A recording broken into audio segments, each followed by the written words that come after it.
এখানে আমি গুনে নিচ্ছি কতজন ছাত্রছাত্রী খাচ্ছে আমাদের কাছে। এই মিষ্টি আর একটু বেশি করে দাও। এই মিষ্টি কে দিচ্ছে? তুমি অত কম করে দিচ্ছ কেন?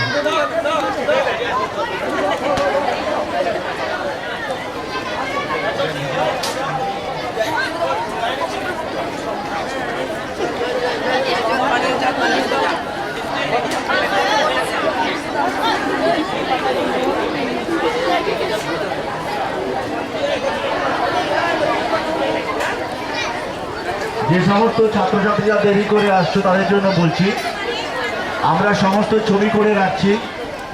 অনুষ্ঠানের সময় কতজন খাচ্ছি সে রেকর্ড আমার কাছে থাকছে। সমস্ত ছাত্রছাত্রীরা সারিবদ্ধভাবে এখানে বসবে এবং অত্যন্ত শৃঙ্খলা বজায় রাখবে। তোমাদের জন্য আমরা 2 ঘন্টার সময় নেব। যতক্ষণ মঞ্চে বক্তারা থাকবেন, অতিথিরা থাকবেন, তাদের সম্মান রক্ষার দায়িত্ব তোমাদের। তোমাদের শিক্ষক শিক্ষিকাদের সম্মান রক্ষার দায়িত্ব তোমাদের। আমাকে যেন মঞ্চে না উঠে দাঁড়িয়ে বলতে হয় ছাত্ররা চুপ করে বসে থাকো। প্রাক্তনী যারা আছেন তাদের অনুরোধ করছি যে আমাদের মঞ্চের কাছে আপনাদের নাম নথিভুক্তি করানো হচ্ছে, অনুগ্রহ